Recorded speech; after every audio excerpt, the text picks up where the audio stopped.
dia me perguntaram o que eu sou. Ah, eu sou tudo, respondi. Sou risada, sou palavra, eu sou a lágrima e a enxugada. Sou a liberdade assassinada. Sou a luz da madrugada e também o preto dessa estrada. Sou cada gota de tinta e, por mais que eu me esconda e minta, ainda assim eu posso ser extinta. Sou grande e afastada. Ah, eu sou pequena e aproximada. Eu sou o carinho de minha amada. Eu sou a dor da partida, a verdade escondida. Eu sou a comédia no drama. Sou a dança africana. Sou a sutileza no sapateado. Sou... até sei lá. A parede de um mercado? Mas eu tô com medo. Eu não aguento mais esconder esse segredo. Meu coração está rugindo e cada vez mais eu vou sumindo. Vou estender meu estandarte, eu vou gritar pra todo mundo. Eu sou a arte. Boa noite, eu me chamo Diego Mazuin, tenho 22 anos e faço parte do coletivo Quilombelas. Hoje nós estamos aqui como um vídeo, porque infelizmente não vamos poder participar ao vivo dessa reunião incrível que está acontecendo aí. Mas eu acho que a gente vai conseguir mostrar muito de tudo que a gente está buscando com o coletivo. Oi, boa noite, meu nome é Bruna Ferreira, eu tenho 22 anos e como o Diego disse, mesmo em vídeo, a gente vai tentar fazer o máximo para fazer vocês entenderem o que é esse coletivo lindo e o que a gente busca através dele. Então, eu estudava numa escola municipal, ensino fundamental, chamada Pasqualine, que eu amo de paixão, assim, a escola do meu coração. E lá eu conheci a literatura, de fato, como arte, através de um grupo chamado Voilendo. Era um grupo de contações de histórias. E em determinado momento, eu acho, né, a gente vai crescendo, a gente vai tendo entendimentos maiores sobre as coisas. Eu comecei a querer fazer uma literatura um pouco diferente, que abraçasse mais o que eu vivo e a minha realidade enquanto mulher, enquanto negra, enquanto pobre, né, enquanto brasileira. E aí surgiu o coletivo Quilombelas, que veio através... na verdade, uma manifestação, é uma continuidade, né? Ele surgiu logo após o assassinato descarado, trágico da Marielle Franco. Então é um grupo de mulheres negras, professoras, resistentes, que através do silenciamento de outra mulher pobre e negra, sentiram a necessidade de fazer com que a voz dela chegasse em vários outros lugares e que ela fosse ecoada por muitos cantos e muitas escolas e por muitas vozes e por muitas crianças e jovens. Eu tive um começo muito parecido com a Bruna. Eu já tinha um contato com a literatura antes, porque, claro, começou na escola também, a gente era da mesma escola, a gente fez parte do mesmo grupo, do Voilendo, só que eu comecei um pouquinho antes, porque eu sempre gostei muito de frequentar a biblioteca, porque a biblioteca do Pasqualini sempre foi, tipo, um lugar muito divertido, assim, e não é aquele estereótipo de biblioteca... Era a casa, né? Não é aquela coisa que tu entra e, tipo, calou a boca. Não, tu chegava, podia conversar. Claro, né, a gente sempre se esforça pra não atrapalhar ninguém, mas a gente tava lá e era sempre muito legal. Então, aí eu tive a oportunidade de entrar pro grupo Voilendo, e que nem eu sempre digo, foi, tipo, muito importante pra eu conseguir estar aqui hoje, no sentido de eu não falava com as pessoas, eu não conseguia falar e, tipo, me desinibir, isso foi muito importante, assim. Então eu continuei buscando cada vez mais contato com a literatura, e eu conheci o coletivo, na verdade, foi num dia que eu tava, assim, sem nada pra fazer, desempregado. Jovem brasileiro. Perdido na vida, assim, eu não tava na faculdade ainda, porque eu fui entrar depois. E um dia a professora Helena, que era da escola também, na verdade todas elas são lá da escola. Todas são. E ela chegou e conversou comigo, tu sabe sobre edição de vídeo, tu podia me dar uma mão aqui? E aí nesse dia eu comecei a editar os vídeos, que foi acho que o terceiro de Vila Negrada, segundo. Então a gente começou a conversar e eu já fazia essa contação. E elas começaram a me chamar cada vez mais para eventos e todas essas coisas. E como que tu virou coletivo? Eu acho que eu virei coletivo porque eu literalmente me senti acolhida. Não tinha a ideia de um educador e uma pessoa aprendendo. O espaço era igual, não era? Igual para todos, né?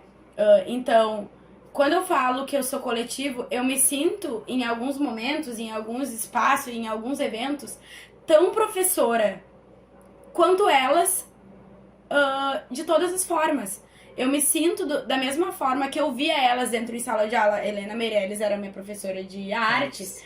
Então, quando a gente é aluna, a gente enxerga o professor acima da gente, porque, nossa, ele é o educador, né? E tem diversos eventos e vários momentos onde eu me enxergo nessa posição de pessoa que educa. Porque o objetivo do coletivo sempre foi e é frisado até hoje, inclusive um pouco antes da gravação desse vídeo, que é o nosso protagonismo. É a gente ser colocado, é nós sermos colocados no espaço de educadores, mesmo ainda assim sendo alunos. Porque, querendo ou não, todo mundo tem alguma coisa pra passar, né? Então, tipo, a gente... Mesmo quando a gente não percebia isso, a gente tava lá e a gente tava ensinando pra elas. Isso é uma coisa que elas nos dizem bastante. Que se a gente perceber, a gente passava coisas pra elas que elas não era da vivência delas. Porque, às vezes, mesmo elas estando aqui no lugar onde a gente mora, na Restinga, elas não necessariamente viviam aqui e não vivenciavam de fato as coisas que acontecem aqui. Então, era engraçado, assim, essa troca. Porque a gente sempre viu elas como professoras, como pessoas que estão muito acima. Só que aí elas foram desconstruindo isso e mostrando que a gente também está ensinando para elas. E que agora a gente não é mais aluno delas. A gente sempre vai ser para a vida inteira, acredito. Claro. Mas a gente é tão aluno delas quanto eu sou da Bruna, quanto a Bruna é minha, e de formas totalmente, né? E elas deixam isso sempre muito, muito, muito claro. Com certeza, mas eu acho também que é importante, eu tava refletindo sobre isso, a gente frisar que essa ideia de dar espaço é porque, vindo de uma forma histórica e um coletivo de pessoas negras, a gente entende o que é o silenciamento. Tanto da arte, enfim, de qualquer coisa, sério, das menores coisas possíveis, a gente entende o que é ser silenciado. E participar de um coletivo onde passou por isso, a gente ter a certeza de que isso não vai acontecer ali dentro. Porque a gente entende o espaço de fala e a importância de se manter, né? Eu nunca vou silenciar a opinião do Diego e vice-versa, porque a sociedade inteira faz isso. Então eu acho que essa necessidade de se aquilombar, essa vontade da gente ter um espaço de falar e de querer gritar, e de querer dizer, e de querer ser ouvido, o coletivo nos oportunizou, e eu acho que é exatamente isso que faz a gente participar dele. É esse espaço democrático que a gente tem, que antes de qualquer coisa a gente tem uma opinião, né? Elas querem nos ouvir, elas querem saber o que a gente escreve, elas querem ouvir a gente atuando, a Bruna, que é a atriz, elas querem ouvir a Bruna, tipo, mostrando, explodindo no palco, sabe? Então é isso, hein?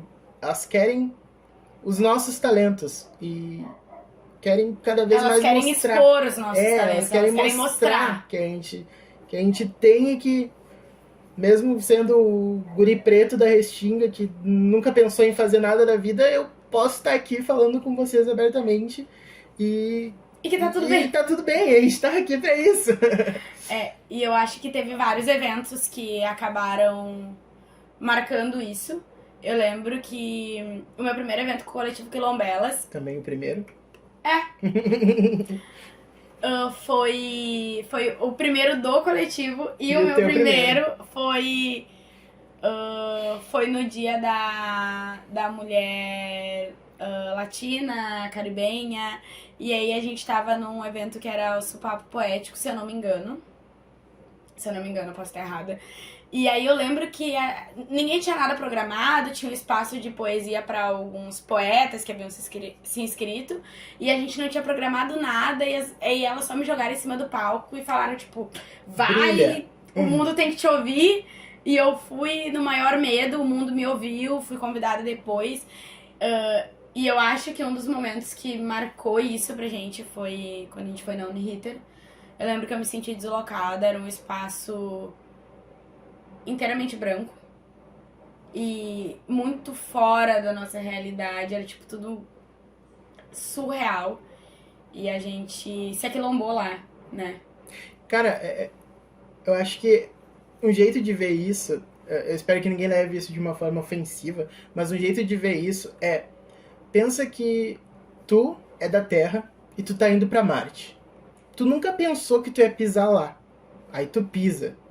Tá todo mundo lá, todo mundo verdinho, marcianinho, assim, te olhando, porque tu é o único que é diferente. E aí, de repente, tu começa a falar, e eles percebem que, pô, tô entendendo o que ele tá dizendo. E mais do que isso, eles percebem que, pô, pra gente isso aqui é tão comum, e pra ele nunca pensou que ia chegar aqui. Tipo, a gente passa aqui todo dia, Como assim não é acessível pra todo mundo?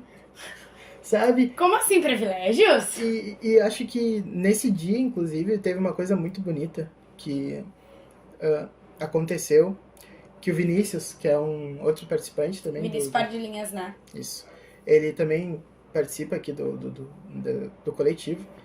E ele estava apresentando um texto dele, a autoria dele, e ele ficou muito nervoso e ele começou a travar, mas aí eu não lembro quem é que foi. Acredito eu que tenha sido a Sora Cris, Uhum. que foi acho até que foi. ele, tipo... Deu a mão pra ele e ele percebeu que ele podia falar. Porque talvez na cabeça dele, ele fosse esse cara sozinho, no meio de um monte de marciano, e aí chegou outro igual ele, e apertou a mão dele e disse, vai, tu consegue. Entendeu? E eu acho que é sobre isso o coletivo. É sobre a gente dar a mão e junto. conseguir fazer o que a gente tem que fazer. E não importa o tempo. Não importa quanto tempo a gente leve. Não importa o que a gente tenha que se doar ou quem tenha que doar algo pra gente. Dentre esses lugares que a gente visitou e que a gente pôde se aquilombar, ocupar e estar juntamente com a Uniriter, um deles foi um evento que se chama Ocupação de Garagem, que foi o primeiro evento onde o coletivo, enquanto aquele grupo de mulheres negras que tinham se reunido para aquele objetivo, conseguiu extrair um grupo de alunos para fora dessa visão periférica e que pudesse nos ajudar a levar a nossa arte para longe, né? Que foi a convite de um grupo de mulheres que se chama Meninas da Poesia, se não me falha a memória. E foi extremamente importante. Foi literalmente, né, um evento que acontece numa garagem. O pontapé, talvez? Não, o pontapé com certeza. Pra que a gente tivesse coragem de sair mais vezes. Sim, porque dentro da escola nós já havíamos feito. Sim. Né, a gente fez o Te Vira Negrada lá. E alguns outros eventos. A gente já tinha feito evento de moda com lojas africanas. Pra que a gente pudesse vestir as crianças. Pra que elas se apropriassem dessa moda que vem da nossa cultura, né? Já tinha feito evento de maquiagem e né, enfim. Não foi um só, mas que a gente conseguiu se sentir seguro enquanto coletivo e entender que todos os espaços também são nossos, não são só nossos e não são só deles, né? São nossos de modo geral e que a gente tem tanto direito quanto qualquer outra pessoa. Foi esse... Na ocupação de garagem. A gente também já fez coisas com faculdade pública, inclusive a URGS, que a gente foi convidado pelo DEDS para fazer uma conversa com o Sérgio Vaz. Junto com o Sérgio Vaz, a gente conseguiu mostrar que a periferia tem voz e ela quer falar. A gente está tentando empoderar as crianças, mostrar para elas que, ó, tu é preto e tu não é escravo, tu é descendente de rei, entendeu? A gente quer empoderar elas Porque aí o antirracismo, ele vem junto. É natural. Ele Eu vem... acho importante isso, porque eu e o Diego, a gente vem de um momento onde, depois de crescidos, a gente teve que entender o nosso espaço. A gente teve que entender primeiro que nós éramos negros. Sim. Porque quando a gente vive num bairro de classe baixa, onde a maioria é negro. Então a gente não entende que a gente é negro. A gente entende que a gente é igual. Quando a gente sai desse espaço e a gente vai pra locais de privilégio, a gente entende que, tipo, opa, tem algo. ó, Por que aqui no Cristal só tem gente branca? E as casas deles são tudo bonitas? Por que não tem um reboco faltando? por que aqui na Nilo Peçanha as pessoas me olham diferente? Né? Então, o objetivo do coletivo agora, o foco é que a próxima geração de crianças do qual a gente tem acesso a educar não precisem passar por isso. Choque. Esse choque, exato. Então eu acho que o coletivo fez por nós é nos dar essa amplitude visionária e que a gente conseguisse se encher. Eu me entendi como muito melhor como pessoa negra depois que eu entrei no coletivo. Nossa. Muito, muito mais como pessoa negra. E qual era, não digo função, mas que eu tinha coisas sim que a sociedade... Responsabilidades. É isso. Que eu tinha algumas responsabilidades enquanto pessoa preta e que tá tudo bem se eu não quisesse cumprir com elas, mas que se eu desse a mão pra uma causa que é minha, amanhã ou depois as portas iam estar abertas, porque é história. A gente vai colocando um tijolinho e outro até que a gente constrói um muro. Ou a gente vai derrubando, né? Vai quebrando um tijolinho e outro até que a gente destrua esse muro e essa barreira, né? Tem uma coisa que dizem nos quadrinhos, que é do Homem-Aranha, principalmente, que ele fala que com grandes poderes vem grandes responsabilidades. E no caso do Homem-Aranha, ele tá falando de super força, de grudar na parede, mas no nosso caso é o poder de poder. Por quê? Não é todo preto que vai ter oportunidade de estar falando aqui. Então, com esse poder, a gente tem responsabilidade. E é por isso que a gente tá aqui falando pra vocês o que o coletivo já fez pra gente. Por exemplo, pra mim, eu usava o cabelo curto a vida inteira, passava gel, alisava o cabelo, e hoje eu tô aqui com o meu cabelo cacheado e é a parte que eu mais gosto, assim, de mim inteiro, sabe?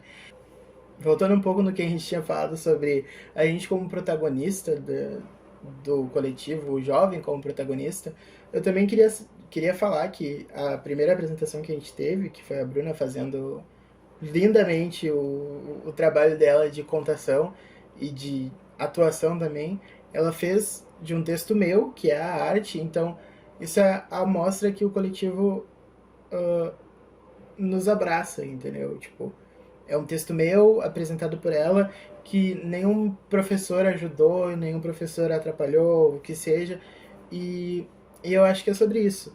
Então, a gente já falou muito, e eu espero que vocês gostem de tudo que vai vir aí, porque nós somos os primeiros agora, eu espero que vocês gostem de tudo que vai vir aí a seguir.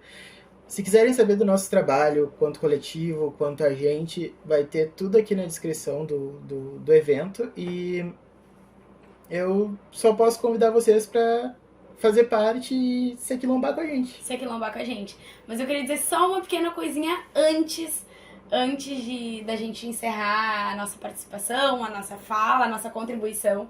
É que uma das maiores provas que vocês e que a gente pode ter que o coletivo, ele dá a oportunidade de nós sermos os protagonistas da nossa própria história, é que quem tá aqui falando da história do coletivo somos nós enquanto alunos, né? Então, eu acho importante ressaltar, porque é sobre isso que a gente veio falar.